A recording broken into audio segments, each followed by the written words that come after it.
When did you first realize your family was treating you differently than your siblings? I was 11 when I noticed the pattern. Not some dramatic moment, just a slow realization that crept in like cold water rising. My brother Trenton got a brand new laptop for his birthday. Top of the line, latest model. 2 months later, my sister Ivy got a professional camera setup because she mentioned wanting to try photography once. When my birthday came, I got a $20 gift card to Target and a lecture about being grateful. We're teaching you the value of money, Dad explained. I thought maybe they were right. Maybe I needed to be more responsible. Then came the college fund conversation. I was 16, sitting at the kitchen table doing homework, when I overheard Mom on the phone. Yes, we've set aside $80,000 for Trenton's education. Ivy's fund is at $65,000 now. My stomach dropped. I'd been working part-time since 14, saving every dollar for school. I had maybe $3,000. That night, I asked Mom about my college fund. She looked confused. Honey, we're not made of money. You're smart. You'll figure it out. Get scholarships. Trenton's GPA was 2.8. Mine was 3.9. The inequity became impossible to ignore. New car for Trenton at 17. Ivy's spring break trip to Europe. Meanwhile, I bought my own school supplies and paid for my senior photos. You're so independent, they'd say, like it was a compliment. By 18, I'd learned to stop asking for things. Stop expecting anything. I worked 2 jobs while finishing high school with honors. Got into state university with a partial scholarship. Still needed $15,000 for the first year. I sat my parents down the week before graduation. I need help with tuition, I said. Just this first year. I'll take loans for the rest. Dad barely looked up from his phone. We've given you plenty. Time to stand on your own feet. You gave Trenton $80,000. That was different, Mom said quickly. He needed more support. Something in me finally broke. I pulled out my laptop and showed them the spreadsheet I'd been keeping for 2 years. Every dollar they'd spent on my siblings. Every birthday, every holiday, every random Tuesday. Then my column, practically empty. The total difference was $127,000. Mom's face went pale. You've been tracking this? Someone had to notice, I said. Dad stood up, angry now. This is manipulative. We don't owe you an explanation for how we spend our money. I closed my laptop calmly. You're right. You don't owe me anything, and I don't owe you anything either. I didn't go to my graduation. Instead, I emptied my childhood bedroom, packed everything into my car,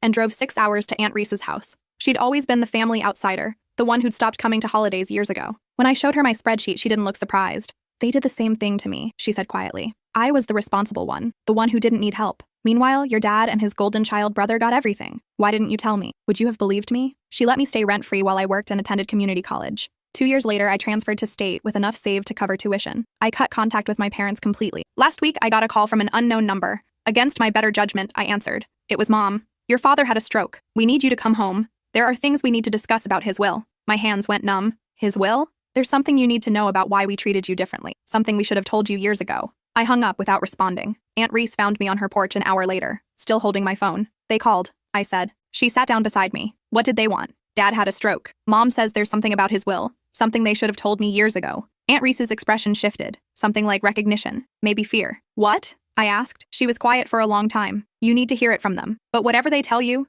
remember that biology doesn't define family. Actions do. My stomach twisted. What are you saying? Go, she said. Listen to what they have to say. Then come back and we'll talk. I drove through the night, arriving at my childhood home just as the sun was rising. The house looked smaller than I remembered. More ordinary. Like all the power it had held over me had been an illusion. Mom answered on the first knock as if she'd been waiting by the door. She looked older, thinner. Her hair had gone completely gray. You came, she said. Where is he? Upstairs, in the bedroom. He can't walk yet. The house smelled the same. Coffee and vanilla candles. Photos of Trenton and Ivy lined the hallway. My face appeared in exactly 3 pictures, all from before age 12. Dad was propped up in bed, his left side visibly weaker. When he saw me, something crumbled in his expression. You look good, he said, his words slightly slurred. I didn't sit down. Mom said you need to tell me something about why you treated me differently. Mom stood in the doorway, wringing her hands. Maybe we should all sit down. I'll stand. Dad shifted in the bed. Your mother and I weren't going to tell you. We thought it would be easier for everyone if you never knew. Knew what? Mom's voice was barely a whisper. You're not your father's biological daughter. The room tilted. When I was 23, I had an affair.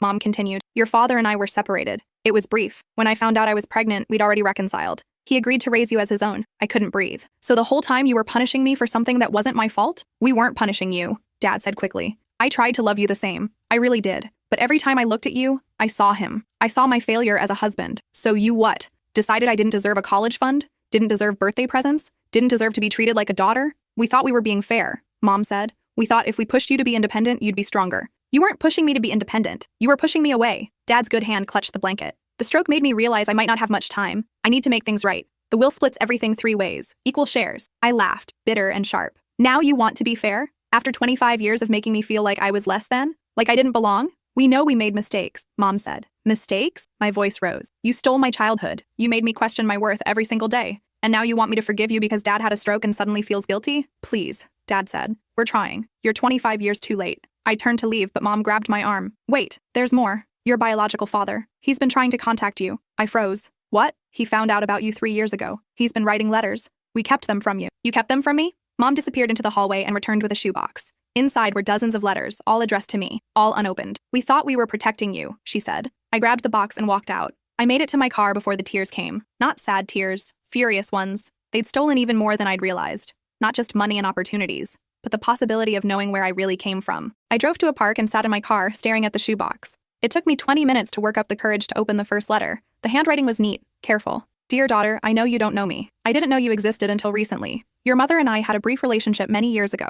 When I found out about you, I tried to reach out. I don't want to disrupt your life. I just want you to know that if you ever want to meet me, I'm here. My name is Preston. I'm a high school art teacher in Oregon. I never married, never had other children. When I found out about you, I realized why. I'd been waiting for you without knowing it. I don't know what your parents have told you. I don't know if they'll even give you these letters, but I'll keep writing, just in case. If you never respond, I understand. But if you do, I'll be here. Preston. I opened another letter, then another. He'd written every month for 3 years, told me about his life, his students, his garden. He sent photos. In one, he was standing in front of a classroom, smiling at the camera. I had his nose, his eyes, his hands. In his most recent letter, dated 2 weeks ago, he'd written, I'm not sure you'll ever read these, but I keep writing because the alternative is giving up on you, and I can't do that. Not when I've already lost so many years. I have a savings account I started when I found out about you. It has $47,000 in it. College fund, emergency fund, whatever you need. It's yours. No strings, no conditions. I don't expect you to call me Dad. I haven't earned that, but I'd like the chance to know you, to be part of your life, if you'll let me. I called Aunt Reese from the park. You knew, I said when she answered. I suspected. Your mom told me once years ago, when she was drunk, made me promise not to say anything. They kept his letters from me. I figured they might. Your dad was never good at letting go of his pride. What do I do? What do you want to do? I looked at the letters spread across my passenger seat. I want to know who I am, where I came from. Then you know what to do. I dialed the number Preston had included in every letter. He answered on the second ring. Hello? My voice shook. This is your daughter. There was a long pause. Then I heard him take a shaky breath. You got my letters. All of them. Today. They kept them from me. Are you okay? It was such a simple question, but the way he asked it, with genuine concern for someone he'd never met, broke something loose in my chest. I don't know, I admitted. That's okay. You don't have to know. Can I ask where you are? In a park, in Missouri, about 2 hours from where I live. That's where your mother lives, right? Did you just find out? About me? This morning. They told me because my dad had a stroke. Because they're worried about the will. Preston made a disgusted sound. They told you because of inheritance? Jesus, I'm sorry. You deserved better than that. Hearing someone validate it, someone who had no reason to take my side, made my throat tight. I don't know what I'm supposed to do now, I said. You don't have to do anything. This is your choice. Your timeline. I've waited 25 years. I can wait longer. I'm not sure I can. Then don't. What do you need? I need to know if any of this is real. If you're real. Or if this is just another version of being used. I can't prove myself over the phone, but I can tell you this. I'm not interested in disrupting your life. I'm not trying to replace anyone. I just want the chance to know the person you've become. And from what I can gather from your mother's vague answers over the years, you're someone worth knowing. I wiped my eyes. How did you find out about me? Your mother's sister reached out to me, told me I had a daughter, that you were struggling with college costs and your parents weren't helping. She thought you deserved to know you had options. Aunt Reese. Is that her name? She never told me. Just said she couldn't watch you suffer while knowing the truth. When was this? 3 years ago. Right after you moved in with her, I think. I closed my eyes. Aunt Reese had been working behind the scenes the whole time, trying to give me the tools to build a different life. I'd like to meet you, I said. If that's still something you want, I'd like that very much. When? I need some time to process this, to figure out what I want to say. Take all the time you need. I'll be here. We exchanged email addresses and phone numbers. Before we hung up, he said, one more thing. I know this is overwhelming, but I want you to know that finding out about you was the best thing that's happened in my life. Whatever happens next, that won't change. I sat in my car until the sun was high in the sky. Then I drove to my parents' house one more time. Mom was in the kitchen. When she saw me, she stood up quickly. Did you read the letters? All of them. 3 years worth. We were trying to protect you. From what? From having someone who actually wanted me? From being hurt. From being disappointed. We didn't know if he was sincere. You didn't get to make that choice for me. Dad had made his way downstairs, leaning heavily on a cane. What do you want from us? I want you to sign legal documents relinquishing any parental rights. I want you to remove me from the will. I want you to never contact me again. You can't be serious, Mom said. I talked to Preston. He told me Aunt Reese contacted him 3 years ago. That means you've known he was trying to reach me for 3 years and kept it from me anyway. Even after you saw how hard I was struggling. We thought we were doing the right thing, Dad insisted. You thought you were protecting yourselves, your pride, your comfortable lie, but you never thought about protecting me. I pulled out a folder I'd prepared during my drive.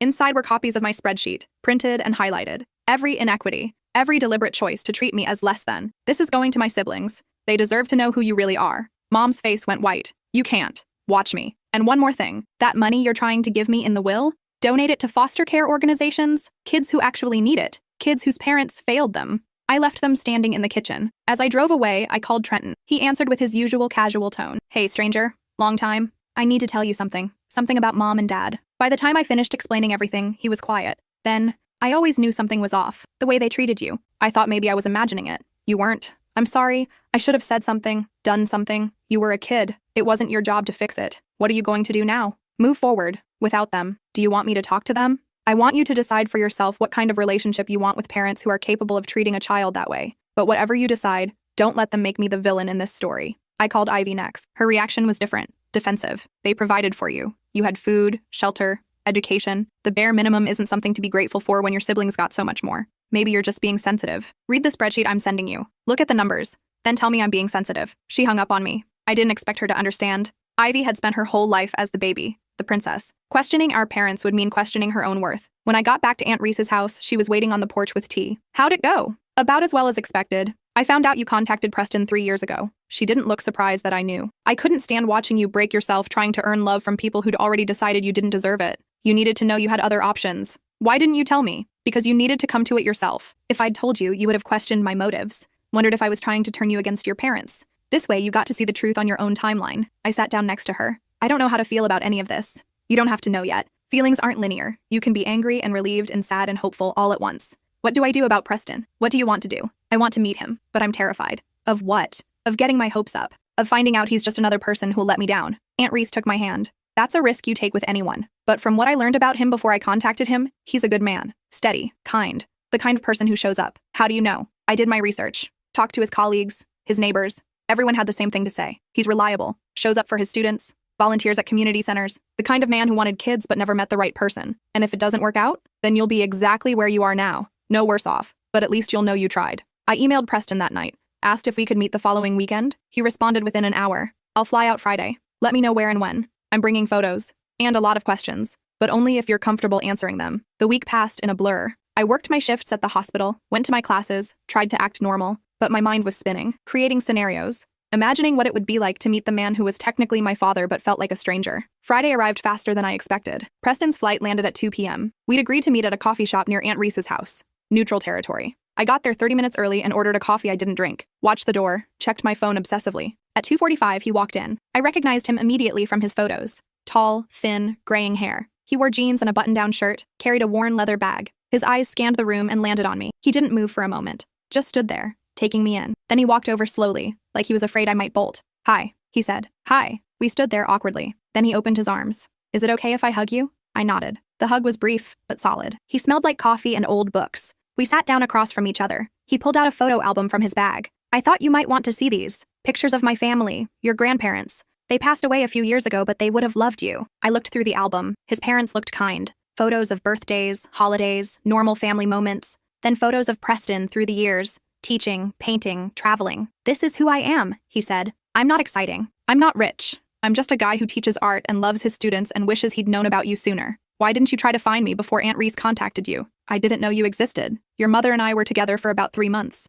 When we broke up, she told me she was getting back together with her husband. I assumed that was the end of it. I never knew she was pregnant. Did you love her? He considered this. I cared about her. But we both knew it wasn't going to last. She was trying to figure out her marriage. I was trying to figure out my life. We were wrong for each other, but the timing felt right at the moment. Do you regret it? How could I? It gave me you. I felt my throat tighten. You don't even know me. I know you're resilient. I know you put yourself through college. I know you worked multiple jobs while maintaining a 3.9 GPA. I know you stood up to your parents when they tried to treat you as less than. That tells me everything I need to know about your character. How do you know all that? Your aunt told me some. The rest I pieced together from your mother's reluctant answers. She was angry that I was asking questions. Told me I had no right to information about your life. But I kept asking anyway. What do you want from me? Nothing. I don't need you to call me Dad. I don't need you to love me. I just want the chance to know you. To be part of your life in whatever capacity you're comfortable with. What if I'm not good at this? What if I don't know how to have a father? Then we'll figure it out together. There's no rule book, no timeline. We'll make it up as we go. We talked for 3 hours. He told me about his students, his art, his life in Oregon. I told him about nursing school, my plans, my dreams.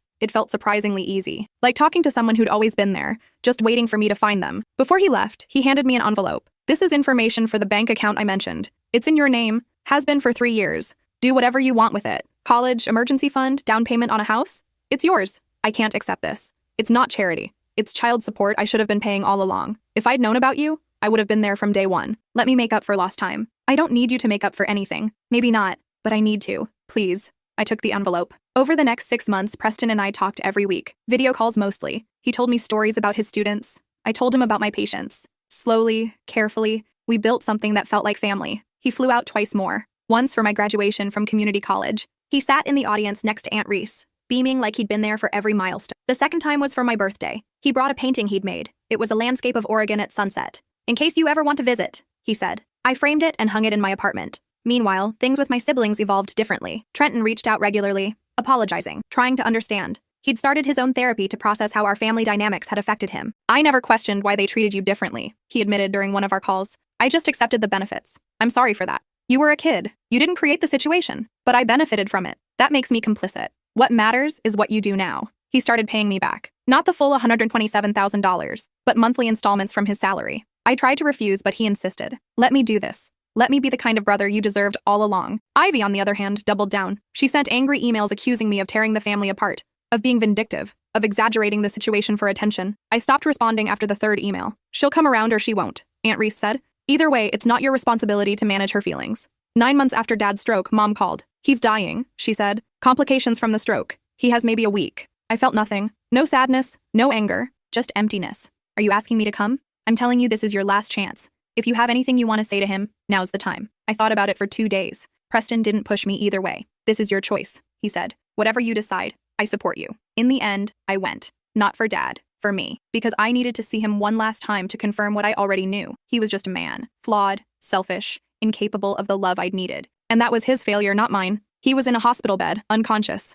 Mom and Ivy sat beside him. Trenton was there too, looking exhausted. I'm glad you came, Mom said. I came to say goodbye. Not to forgive. Can't you give him peace before he goes? He didn't give me peace for 25 years. Why do I owe him peace now? Ivy stood up, angry. You're so selfish. Everything has to be about you. No, I said calmly. For once, this is about me, my healing, my choice. You don't get to guilt me into performing forgiveness I don't feel. I sat beside Dad's bed, looked at his unconscious face. I don't forgive you, I said quietly. I don't hate you either. You're just someone who couldn't be what I needed. I'm sorry for you, because you missed out on knowing someone pretty amazing, but I'm not sorry for me anymore. I found my own family, people who showed up, who chose me. So you can go knowing that I'll be fine, better than fine. I'll be exactly who I was always meant to be, no thanks to you. He died 2 days later. The funeral was small. I sat in the back with Aunt Reese and Trenton. Preston had offered to come, but I told him I didn't need him there. This was old business. He was my future. During the reception, Mom approached me. I hope you're happy now. You got what you wanted. You turned your siblings against us. Made your father die feeling like a failure. I didn't make him anything. He was a failure as a father.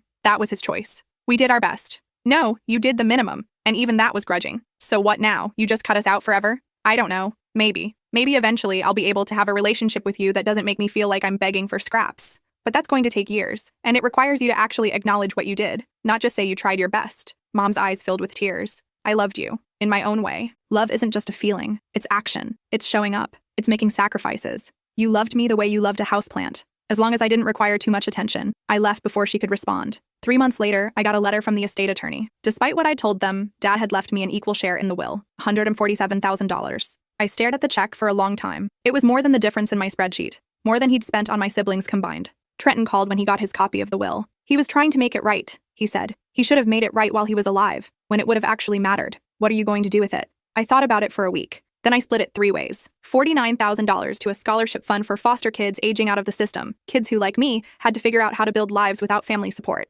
$49,000 to Aunt Reese, who'd given me more in 5 years than my parents had in 25. $49,000 to Preston, who tried to refuse it until I explained. You've been saving for me for 3 years. This is me giving back. Use it for your retirement, your art, whatever you want. You earned it by being the father I needed. A year after Dad's death, Preston invited me to Oregon for Thanksgiving. I know it's a lot, he said, meeting everyone, but my sister and her family want to meet you. No pressure. But they've been asking. I flew out the week before Thanksgiving. Preston picked me up from the airport, and for the first time, I felt like I was going home. His house was small but filled with art. Student paintings on the walls, half-finished canvases in his studio, sculptures on every surface. This is my life, he said, gesturing around, chaos and color. If it's too much, I can tone it down. It's perfect. Thanksgiving was overwhelming in the best way. Preston's sister, Diana, welcomed me with a hug that lasted too long. Her kids, my cousins, treated me like I'd always been part of the family. We cooked together, told stories, laughed until my stomach hurt. At dinner, Preston stood to make a toast. 25 years ago, I didn't know I had a daughter. For 22 of those years, I went through life thinking I'd never be a father.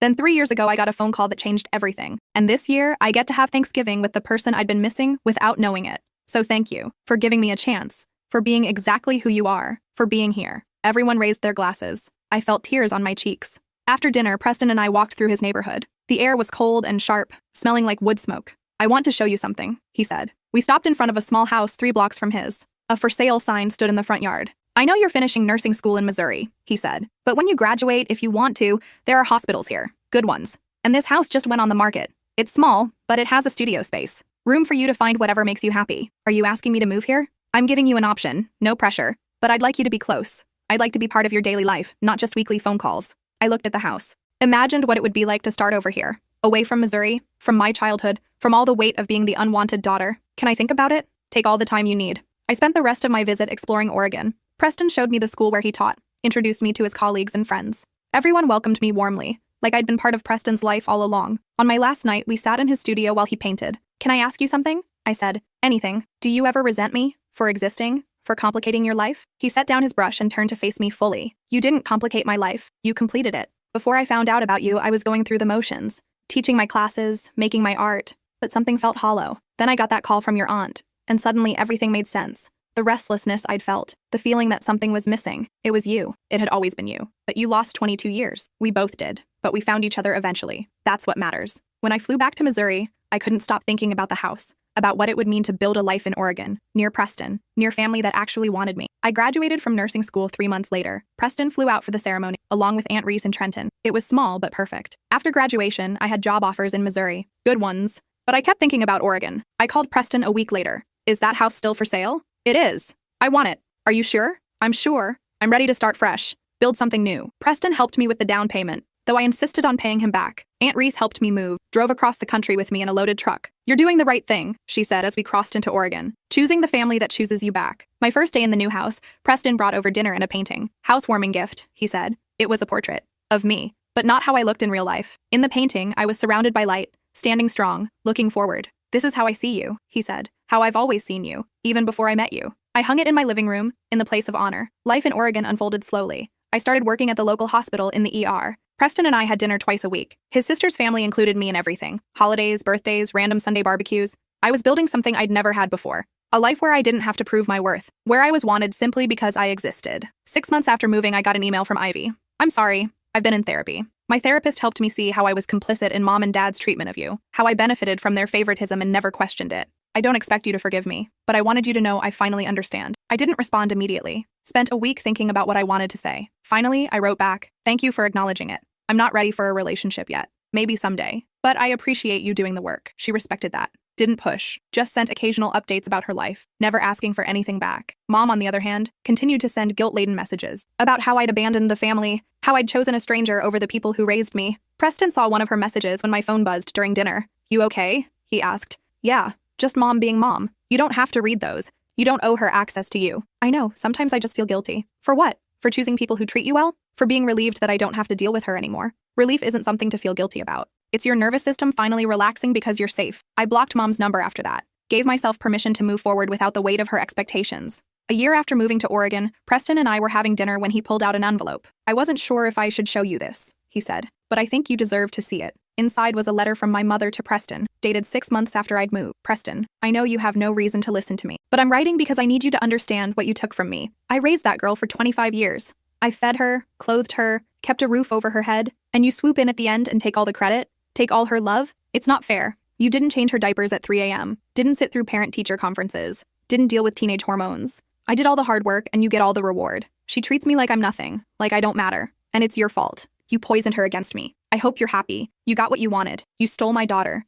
I read it twice, then handed it back to Preston. Are you okay? He asked. I'm furious, but also relieved, because this proves I wasn't crazy. She really does see me as property, as something she owned that you stole. What do you want to do with this? Nothing. Let her live in her delusion. I'm done trying to make her see reason. Preston tore up the letter. You're not property. You're not something to be owned or stolen. You're a person who made a choice, and I'm grateful you chose me. 2 years after moving to Oregon, I met someone, another nurse named Jordan who worked night shifts in the ER. We bonded over shared trauma stories and dark humor. On our 3rd date, I told him about my family situation. All of it. The favoritism, the revelation about Preston, the move to Oregon. That's a lot, he said. Yeah, If it's too much, I understand. It's not too much. It's your story. And it makes sense why you are the way you are. What way am I? Careful, guarded, like you're always waiting for people to let you down. Is that a bad thing? It's understandable, but I hope eventually you'll let me prove I'm not going anywhere. He did prove it. Showed up consistently, called when he said he would, made plans, and kept them. Slowly, carefully, I let my guard down. When I introduced him to Preston 6 months later, Preston pulled me aside. He's good for you, I can tell. How? You smile differently, like you're not waiting for the other shoe to drop.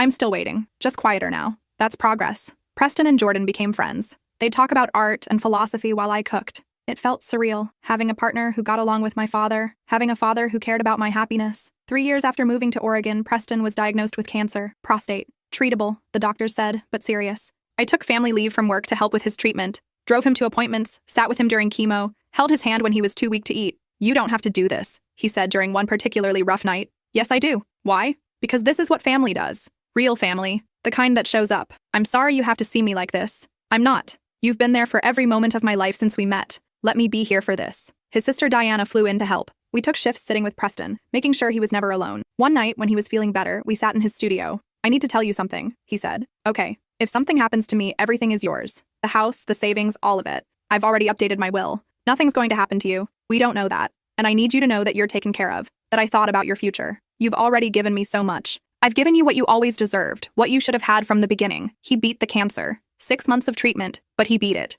At his final oncology appointment, the doctor said, "You're one lucky man." I know, Preston said, looking at me. In more ways than one. 5 years after moving to Oregon, Jordan proposed. We were hiking in the mountains when he dropped to one knee. I want to build a life with you. I want to be the person who shows up, who stays. Will you marry me? I said yes. We got married in Preston's backyard. Small ceremony. Just Preston, Diana, and her family, Aunt Reese, Trenton, Jordan's family, and a few close friends. Preston walked me down the aisle. When he handed me off to Jordan, he whispered, "I'm so proud of you, of everything you've become." I cried through the entire ceremony. Aunt Reese gave a toast at the reception. When this girl showed up at my house 7 years ago, she was broken, convinced she wasn't worthy of love. But I knew better. I knew she was strong, resilient. And I knew that one day she'd find people who saw her the way I did. Today, watching her marry someone who loves her exactly as she is, standing beside the father she found, and the brother who learned to be better, I'm reminded that family isn't always the people you're born to. Sometimes it's the people you find, the people who choose you. And lucky for all of us, she chose us back. 6 years after moving to Oregon, I gave birth to a daughter.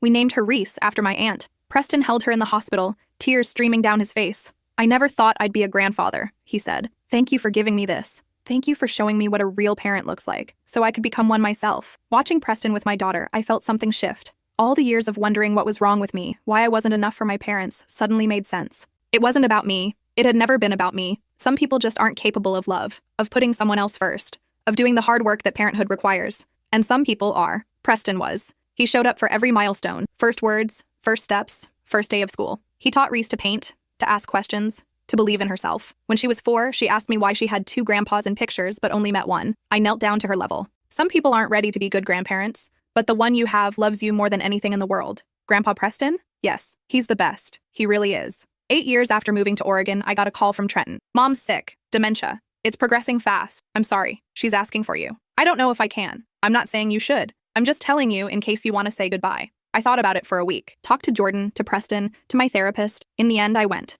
Not for her, for closure. She was in a memory care facility. Small room, hospital bed, photos of Ivy and Trenton on the walls. No photos of me. She didn't recognize me at first. Then her eyes focused. You came, she said. I did. I'm sorry, I know I wasn't a good mother to you. It was the first time she'd ever said it plainly. Why? I asked. Why couldn't you love me? I tried. But every time I looked at you, I saw my mistake, my infidelity, my failure. And I punished you for it because I couldn't punish myself. I was a child. I know. I'm sorry. I sat with her for an hour. She drifted in and out of lucidity, talked about the past, mixed up timelines, called me by other names. When I left, I felt lighter. Not because she'd apologized, but because I realized I didn't need her apology anymore. I'd already built a life beyond her reach. 10 years after moving to Oregon, Preston retired from teaching. We threw him a party. His students from across 3 decades came. They told stories about how he'd changed their lives, believed in them when no one else did. At the end of the night, Preston pulled me aside. I've been thinking about what to do with my time, now that I'm not teaching. Lots of painting? Some. But also I want to volunteer, work with foster kids, teach art to kids who need someone to believe in them. That's perfect.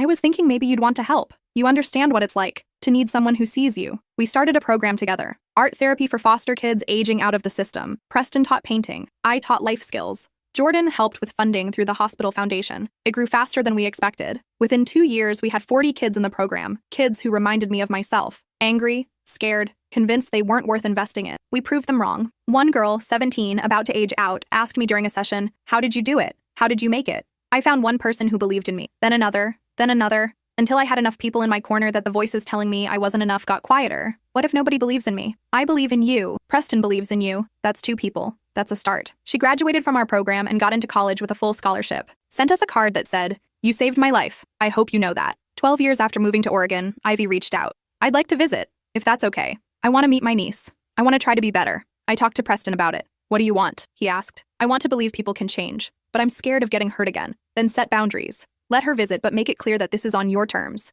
And if she violates those terms, she's out. Ivy came for a weekend. She was quieter than I remembered, more thoughtful. She met Reese and cried. "She looks like you," Ivy said, "but she has your confidence, the way you hold yourself now." "What do you mean? You're different, stronger. I used to think you were just angry, but now I see you were just fighting to exist in a space that tried to erase you." We talked about the past, about how she'd benefited from the same system that hurt me, about her own therapy, her reckoning with her privilege. "I can't undo what happened," she said, "but I want to be better, if you'll let me. I need time and consistency, not just this visit, but showing up, being present. I can do that." She did. Called once a month, sent birthday presents, flew out once a year. Slowly, carefully, we rebuilt something that resembled a sibling relationship. It wasn't what it could have been if we'd grown up differently, but it was something. 15 years after moving to Oregon, Preston turned 67. We threw him a party at his house. Reese, now 9, had painted him a portrait. It hung in the place of honor. "You taught me to see beauty," she told him, "even in hard things." Preston hugged her and cried. That night, after everyone left, we sat on his porch. "I'm proud of you," he said.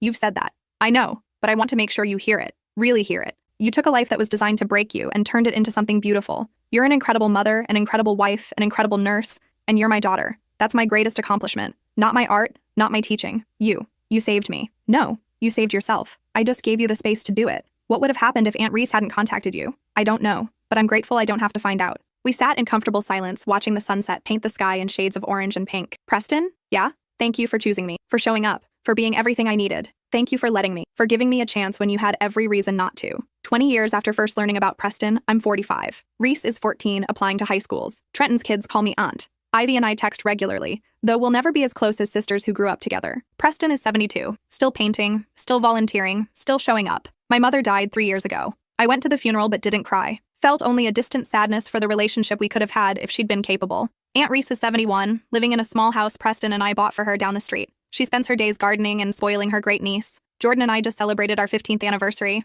He still makes me laugh, still shows up. Last week, Reese asked me about my childhood. "Was it hard?" she asked. "Yes." "Because of your first parents?" "Because they couldn't see me for who I was. They could only see who they wanted me to be." That's sad. It was. But it taught me something important. What? That family is something you build, not something you're given, and that the people who choose to love you are more important than the people who are supposed to. She thought about this. "So Grandpa Preston chose you?" "We chose each other." "And you chose Dad?" "Every day." "And you chose me?" "Before I even met you." She smiled. "That's nice. Knowing I was chosen. Everyone should be chosen, should know they're wanted. That's the best gift you can give someone." That night, Preston came over for dinner. Reese showed him her latest painting. "This is brilliant," he said. "You're getting better than me. You have to say that. You're my grandpa. I don't have to say anything, but I say it because it's true." After dinner, Preston and I sat on my porch, watching the sunset. "Do you ever think about what would have happened if things had been different?" I asked. "If they'd told you about me from the beginning?" "All the time. But then I remember that everything that happened made you who you are. And who you are is pretty amazing, even the hard parts.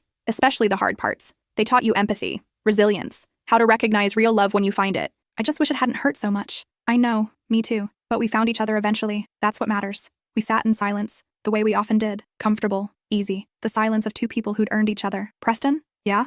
I need you to know something. You're not just my biological father. You're my real father. The one who counted. The one who showed me what love looks like." He took my hand. "And you're not just my daughter. You're proof that it's never too late. That you can find your people even when you think it's impossible." The sun dipped below the horizon, painting the sky in impossible colors. I thought about the girl I was at 18, broken, convinced she was unlovable, certain she'd spend her life trying to earn something that would never come. And I thought about who I'd become: a wife, a mother, a daughter to the father I'd found, a nurse who saved lives, a volunteer who gave kids the belief they deserved. The distance between those 2 versions of myself felt infinite, but also somehow it felt inevitable, like every hard thing had been leading me here, to this porch, with this man, in this life I'd built from scratch. "You okay?" Preston asked. "Yeah," I said. "I'm exactly where I'm supposed to be. And for the first time in my life, I meant it.